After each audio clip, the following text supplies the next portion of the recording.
இயேசு கிறிஸ்துவில் பிரியமுள்ள சகோதர சகோதரிகளே, அன்னையுடைய அன்பு பிள்ளைகளே, இயேசுவின் இனிய நாமத்தில் உங்கள் அனைவருக்கும் என் இனிய காலை வணக்கம். இன்று மாதத்துடைய 4வது சனிக்கிழமை. இன்றைய நாள் இனிய நாளாக ஆசீர்வதிக்கப்பட்ட நாளாக அமையட்டும். நீங்க எல்லாரும் நல்லா இருக்கணும்.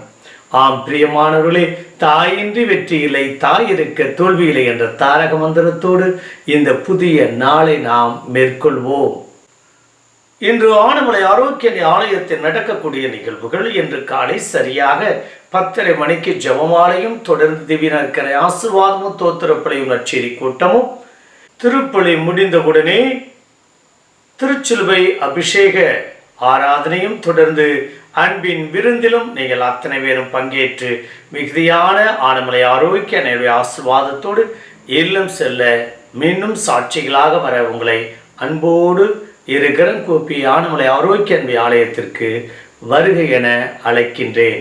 தூய பவுல் நற்செய்தியின் பொருட்டு பல இன்னல்களை அடைந்தார்.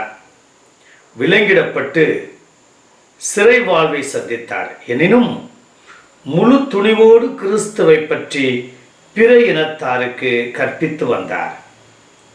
கிறிஸ்துவுக்காக ரோமையில் தலை வெட்டப்பட்டு மறைசாட்சியாய் மடிந்தார். நற்செய்தியில் பேதுருவுக்கும் இயேசுவுக்கும் இடையிலான உரையாடல் இடம்பெற்றுள்ளது. நற்செய்தியில் இறுதி வார்த்தைகளான இவை இடம்பெற்றுள்ளன. யோவான் தமது முதிர்ந்த வயது வரை வாழ்ந்த இறைவனடி சேர்ந்தார் என்று சொல்லப்படுகிறது. நமது வாழ்க்கையை நற்செய்தியின் சான்றாக பதிய வைத்திருக்கின்றார். தாம் எழுதிய யோவான் நற்செய்தி நாமும் நமது வாழ்வை நற்செய்தி சான்றாக அர்ப்பணிக்க முற்படுவோம்.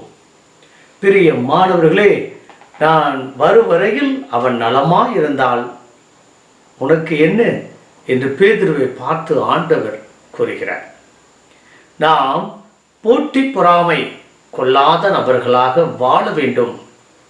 ஆண்டவர் அவரவருக்கு கொடுத்திருக்கக்கூடிய ஆசீர்வாதத்தை அவர்கள் முழுமையாக பயன்படுத்த நாம் உறுதுணையாக இருக்க வேண்டுமே தவிர அதற்கு தடையாக அல்லது அதை விமர்சனப்படுத்தக்கூடிய அல்லது அதற்கு முட்டுக்கட்டையாக நாம் எதையும் முன்னெடுக்கக்கூடாது என்பதே இன்றைய நாளுடைய நற்செய்தியை நாம் கற்றுக்கொள்வது.